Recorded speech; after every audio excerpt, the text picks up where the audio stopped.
Pois tu, Senhor, és bom e compassivo, abundante em benignidade para com todos os que te invocam. Deus bom e compassivo. Essa expressão compassivo aqui do Salmo 86, verso 5, ela também pode ser traduzida como perdoador, compassivo, compreensivo, perdoador. Deus perdoa, confie nisso, Deus perdoa. Deus sabe de que material a gente é feito, né? Deus sabe as nossas lutas mais profundas. Deus sabe de tudo aquilo que acontece conosco, até aquilo que nos influencia e nós não percebemos. Coisas que a gente nem imagina que estão nos influenciando e estão. Deus sabe de todas estas coisas e Ele é compassivo. Bom e compassivo, bom e perdoador. É nosso Deus. Grande em benignidade para com todos aqueles que o invocam. Você pode invocar ao Senhor, você pode buscar ao Senhor, Ele estará sempre à sua disposição. Não venha com essa conversa, por favor, não seja enganado por você mesmo ou por outros, que Deus, já pequei demais, Deus não vai me ouvir. Ele é compassivo, não esqueça disso. Não esqueça, você não vai esquecer? Então tá bom. Essa é a palavra de Deus e este é o programa Reavivados por Sua Palavra aqui da TV Novo Tempo. Todos os dias estamos com você às 6 da manhã com o programa inédito. Depois ele repete às 11h30 da noite, começando a programação e terminando a programação. Aí vem a madrugada e nós estamos com você às 3 da manhã, tá bem? São os horários alternativos aí, um capítulo por dia. Você acorda, arruma a cama, estuda a palavra e sai para ser Jesus para as pessoas. Esse é o grande objetivo que a gente tem aqui, que a Bíblia esteja no seu coração, totalmente no seu coração, envolvendo você, tá bom? Bem, é muito importante você saber que nós estamos em várias plataformas aí, várias mídias. No YouTube, nosso canal é Reavivados por Sua Palavra NT. Ali você tem toda a Bíblia gravada já mais de uma vez, quase toda ela mais de uma vez. E nós temos a oportunidade de passar o link para as outras pessoas. Se você não está inscrito no nosso canal, Reavivados por Sua Palavra NT, vá lá e se inscreva. Quanto mais gente, mais gente. É uma maneira da gente pregar o Evangelho também, tá bom? Como é importante saber do NT Play, que é uma plataforma da Novo Tempo, você tem, além dos programas da TV, você tem outros programas ali que você pode acessar, que são muito bons, sobre finanças, sobre saúde, uma porção de coisas. Estamos no Deezer e no Spotify, para ouvir, nesses dois últimos aí, você tem de Gênesis até o capítulo de hoje, que é o capítulo 19 aqui, de Jeremias, tá bom? Quero falar sobre os anjos da esperança que nos apoiam e nos ajudam a pregar o Evangelho em português e espanhol para todo mundo. E através das suas doações nós podemos tocar essa imensa instituição que é a Rede Novo Tempo. Rádio, TV, mídias sociais, cursos bíblicos. Olha, tem cursos bíblicos maravilhosos. Eu vou mostrar um diferente do que eu mostrei ontem. Já é um curso que é bem conhecido aqui de vários, mas vale a pena fazer se você ainda não o fez. Quer se tornar um anjo da esperança? Aqui, ó. Esse WhatsApp, entre em contato aí com a gente, tá bom? E o curso que eu estava falando é esse, ó, Daniel, um guia de estudos Bíblia Fácil, Profecias de Daniel. Aqui tem a estátua que assustou. Aliás, o Nabucodonosor sonhou com essa estátua e não lembrava, né? E Daniel deu a revelação. Aqui é Babilônia, a gente está falando sobre Babilônia, né? Aqui bastante, Babilônia estava enfrentando. Foi nessa ocasião que Daniel foi para a Babilônia, essa ocasião que a gente está aqui em Jeremias estudando. Mas aqui tem, olha, a estátua, a cova dos leões, um santuário no céu, um tempo de angústia sem precedentes. É uma revista muito bem ilustrada no sentido de gráficos para você ver a profecia das 2.300 tardes de manhãs. Vale a pena, olha, os animais, os 4 animais estranhos que aparecem em Daniel, ali uma designação, um estudo bem apurado Vale a pena, peça a revista, vai pelo correio, é gratuita e mande uma mensagem que você quer. Daniel, Profecias de Daniel, pronto, só isso aí, para este outro WhatsApp aqui, beleza? Então vamos lá. Nós vamos para o intervalo, na volta a gente então vai estudar, vai dar uma passadinha no capítulo 19 de Jeremias.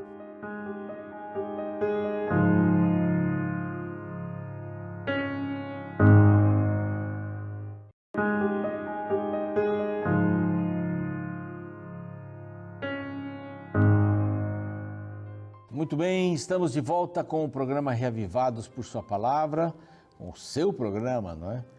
De todos os dias, um capítulo por dia, uma bênção grande para a gente poder estudar a Palavra de Deus. Bom, começou aqui no capítulo 18, um outro bloco grande, o profeta, o oleiro e o presidente.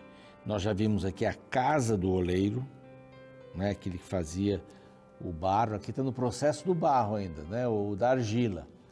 Tá? Agora nós vamos dar uma caminhada um pouquinho maior, vem uma botija feita agora, que a gente vai falar sobre ela, mas Jeremias estava sendo ameaçado aqui, né? E o finalzinho a gente vê isso, né? A partir do verso 18, né? Vamos feri-lo com a língua. Olha que coisa terrível, né? Difamação, uma coisa horrível. Jeremias prega um sermão aqui no 19, do 1 ao 9, e o título geral é Jeremias o profeta perseguido. Perseguido. Mas vejam aqui que interessante, vai falar de uma botija de óleo, e a partir do 20, então a gente entra num outro, Jeremias experimenta a dor. Oh, coisa terrível, hein? Jeremias anuncia o julgamento, também aqui no capítulo 19. Então vamos lá. O que Deus pediu dessa vez aqui para Jeremias, né? Eram parábolas assim, ao vivo, né? Dramatizadas ao vivo. Assim diz o Senhor, vai e compra uma botija de óleo, e leva contigo alguns dos anciãos do povo e anciãos dos sacerdotes, quer dizer, a nata.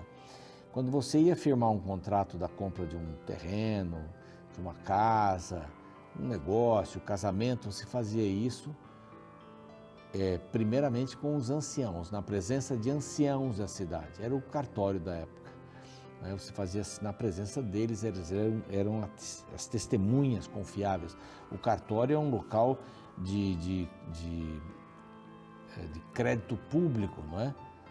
A palavra que eu queria não é crédito, não, mas tem valor de autenticidade pública, né? Eles autenticam as coisas, né? Tem uma outra palavra aí que é técnica, eu vou me lembrar depois aí.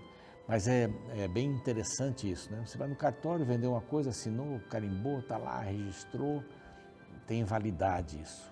Fé pública, essa é a palavrinha, a expressão. Tem fé pública. E aí os anciãos tinham a fé pública. As coisas eram feitas na presença deles. E os anciãos dos sacerdotes, quer dizer, os mais velhos dos sacerdotes, é a nata. Os mais velhos dos sacerdotes deveriam ser o exemplo da vida cristã espiritual, lembrando que dentro do templo havia deuses falsos. Olha como é que estariam esses sacerdotes, né? Por aqui. Então sai e vai ao vale do filho de Rinom, que está à entrada da porta do oleiro, e apregou ali as palavras que eu vou te dizer. Então aqui, o vale de Rinom, depois foi conhecido como Vale da Matança, o Tofete, Vale de Rinom. Nos dias de Jesus, para lá que eles jogavam inclusive os corpos de indigentes, que ficavam para apodrecer ali, era o lixão, puro lixão. Como é que isso começa? Começa por aqui. Vai lá no Vale de Rinom, no Vale do Filho de Rinom, que está lá na porta do oleiro. E dize, ouvi a palavra do Senhor, ó reis de Judá, moradores de Jerusalém, assim diz o Senhor, eis que trarei mal sobre este lugar. E quem quer que dele ouvir, retinir-lhe-ão os ouvidos. Uma linguagem assim bem... Os ouvidos vão ficar pulando ali. Porquanto me deixarem profanar esse lugar, queimando nele incenso a outros deuses. Então, era um local normal, esse vale do filho de Inom. Tofete também era um local normal, só que ali eles cometiam atrocidades espirituais assim, as mais vis. O que eles faziam? Incenso a outros deuses, que nunca conheceram, nem eles, nem seus pais, nem os reis de Judá, e encheram este lugar de sangue de inocentes. Tá, que você vê, sangue de inocentes, já quer dizer, além de animais, seres humanos? Exatamente. Verso 5. Edificaram os altos de Baal, ali no vale do filho de Inom, para queimarem a seus filhos. É isso mesmo que você está lendo aqui? É exatamente isso. Queimarem seus filhos no fogo, em holocausto a Baal. Sabe aquela ideia? Acho que eu já falei isso aqui. Dedicar o primogênito para Deus, porque lá no Egito o primogênito acabou morrendo, daquelas casas que não tinham a pintura, né, de sangue ali nas portas, os umbrais das portas. Então eles imaginavam, vamos oferecer o primeiro filho. Que absurdo, Deus nunca pediu isso. Ele diz assim, o que nunca ordenei, nem falei, nem passou pela minha mente. A linguagem para a gente entender, né? Não é da índole de Deus pedir um corpo. Ele pede você em sacrifício vivo, santo e agradável, diz o apóstolo Paulo. Sacrifício vivo, não morto. Não adianta nada isso, diante de Deus. Por isso eu vou mudar o nome deste vale do filho de Inom. Já não vai chamar mais Tofete a região, vai chamar o Vale da Matança. Pelo que acontece e aconteceu e pelo que vai acontecer. Você imagina matar um filho, queimar um filho e dedicá-lo a Baal? Que Deus é esse Baal? Ele tinha lá o seu próprio templo, né? Nos países que o adoravam. Quando Acabe era o rei de Israel, Elias era o profeta, esse é de Israel, lá de cima. Quando Acabe se casou com Jezabel, eles fizeram um templo a Baal e ele adorou a Baal no templo de Baal. Não era o templo, porque não tinha templo lá em cima, né? O templo estava em Jerusalém, lá embaixo, no reino de baixo. Então, que absurdo isso. Já é um absurdo adorar outro Deus que não o Deus dos pais deles. Diz que cada geração que vai passando fica mais fraca, né? Fica mais fraca porque falta de exemplo, o que é isso? É meio complicado, né? E a geração nem sabia dessas histórias dos pais, não ouvia a palavra de Deus, que era o método mais fácil de estudar a palavra, era ouvir a palavra de Deus. Mas ele diz assim, Vale da Matança, e aí vão cair a espada diante dos seus inimigos, vocês vão cair, e pela mão dos que procuram tirar-lhe a vida, e darei o seu cadáver por pasto às aves do céu e aos animais da terra, porém essa cidade por espanto e objeto de assobio. Aqui também essa ideia, objeto de assobio, passar alguém dizendo, fio, que coisa, hein? Que coisa. Sou meio ruim para assobio aqui, então eu nem tentei fazer assobio. Todo aquele que passar por ela vai se espantar e assobiará. Uau, que coisa! Por causa de todas as suas pragas. E agora vem alguma coisa relativa ao cerco de Babilônia. Olha só, eles vão morrer, daqui a pouco vai vir uma saída para isso aqui, mas a primeira saída nós já vimos, quem se converter, se a nação converter, eu volto atrás, eu não destruo, é uma dica, convertei-vos, né? Não queremos saber nada. Bom. Então eles vão cair a espada, e aqui no verso 9 diz assim, falosei comer a carne dos seus filhos e a carne das suas filhas, e cada um comerá a carne do seu próximo, no cerco e na angústia em que os apertarão os seus inimigos e os que buscam tirar-lhe a vida. Os que vêm do norte, os que vêm do norte, nossa, fiquei parado muito tempo nessa câmera aqui. O que vem do norte vai cercar a cidade, se chama sítio, né? A gente sabe, vai sitiar a cidade, e os pais comerão a carne dos seus filhos e dos próximos também. Vai ser uma coisa terrível, uma coisa terrível. O primeiro sítio demorou 3 meses e vieram coisas piores. Aqui então Jeremias anuncia o julgamento. Então quebrarás a botija, a ordem de Deus, à vista dos homens que foram contigo, e lhes dirás: assim diz o Senhor, deste modo quebrarei eu esse povo e essa cidade, como se quebra o vaso do oleiro, que não pode mais refazer-se. Este vaso, então, diferente do capítulo 18, ali a massa estava moldável. Então, se não der certo alguma coisa, ele fazia de novo. Um pouquinho de água lá e resolve. Aqui não, aqui o vaso já estava queimado. E ele quebrou o vaso. Quebrarás a botija. Deste modo quebrarei eu este povo e esta cidade, como quebra um vaso do oleiro que não pode mais refazer. E os enterrarão em Tofete, porque não há outro lugar para os enterrar. Então essa região Tofete, o vale do filho de Inom, virariam o Vale da Matança. Esse seria o nome para eles ali. Farei deste lugar, diz o Senhor, e os seus moradores, e farei... Não, vamos ler direito aqui o verso 12. Assim farei a este lugar, diz o Senhor, e aos seus moradores, e farei desta cidade um Tofete. Vão se tornar como Tofete, lugar de morte. Voltando Jeremias, agora ele volta para o lugar de onde ele estivera, né? Ele volta e vai profetizar na casa do Senhor, no átrio da casa do Senhor. Assim diz o Senhor, ele falou de novo: eis que trarei sobre essa cidade, sobre todas as suas vilas, todo o mal que pronunciei contra ela. Está falando em nome do Senhor. Porque endureceram a cerviz, para não ouvirem as minhas palavras. Só que ele vai fazer isso lá no átrio, lá na casa do Senhor, lá no tabernáculo, ele vai fazer isso lá. Você lembra que no começo aqui eu disse que os anciãos dos sacerdotes e os anciãos do povo.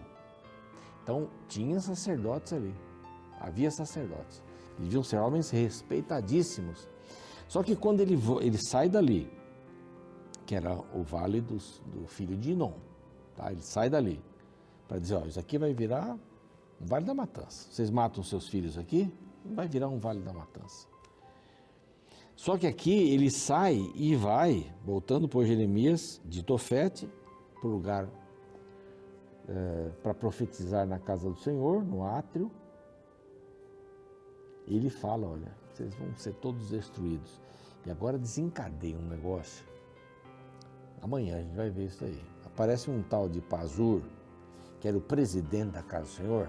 Por isso que aqui o título que a gente colocou, o profeta, o oleiro, já foi, né? E o presidente. Esse é o presidente aqui, o tal do Pazur. Que vai fazer um negócio terrível com o profeta.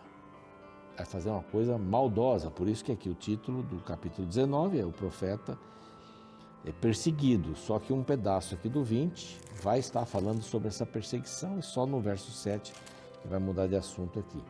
Mas é uma coisa terrível. Ele fala a verdade e é cobrado por isso. Vamos orar?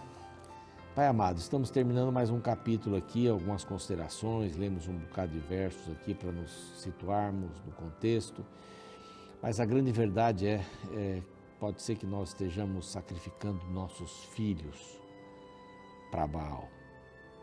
Pode ser que nós estejamos entregando os nossos filhos a horas infindáveis com joguinhos eletrônicos, vendo séries na TV, impróprias para a idade.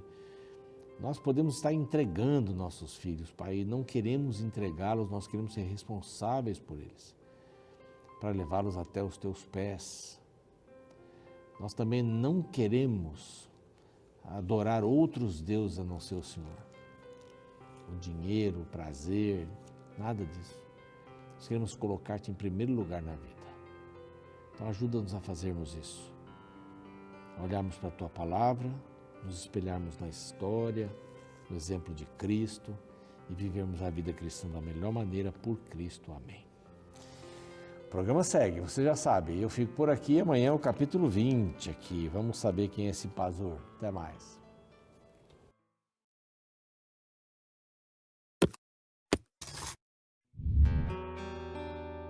Existem duas faces de Deus apresentadas em toda a Bíblia, o manso e o feroz. Assim como em um momento ele é representado pela ovelha mansa, em outras ocasiões ele é apresentado como um leão feroz. Outras vezes, uma parte da Bíblia usa a metáfora de um vento tranquilo, porém em outras, Deus se apresenta como fogo consumidor. Essas duas faces tão distintas de Deus mostram seu relacionamento com o pecado e com o pecador. Se por um lado ele ama com toda a sua força o pecador, ele abomina com a mesma intensidade o pecado. No capítulo 18 do livro de Jeremias, Deus se apresenta como um grande oleiro que é capaz de consertar um vaso quebrado. No capítulo 19 aparece a cena inversa. Ele pede que o profeta compre um vaso e vá até a entrada da cidade. E então, a partir do verso 10, lemos a ordem de Deus a Jeremias. Então quebrarás a botija à vista dos homens que foram contigo, e lhes dirás: assim diz o Senhor dos Exércitos. Deste modo quebrarei eu a este povo e a esta cidade, como se quebra o vaso do oleiro, de sorte que não pode mais refazer-se. Quando colocamos lado a lado os capítulos 18 e 19 de Jeremias, mostram duas verdades complementares. O mesmo Deus que conserta o vaso quebrantado é o mesmo que quebra o vaso em pecado aberto. Estas são duas verdades que precisam ser levadas bem a sério. O oleiro é apenas um, mas sua obra depende do tipo de vaso que se apresenta diante dele. Nós gostamos muito de ouvir falar apenas do oleiro que restaura, mas precisamos lembrar do oleiro que quebra também.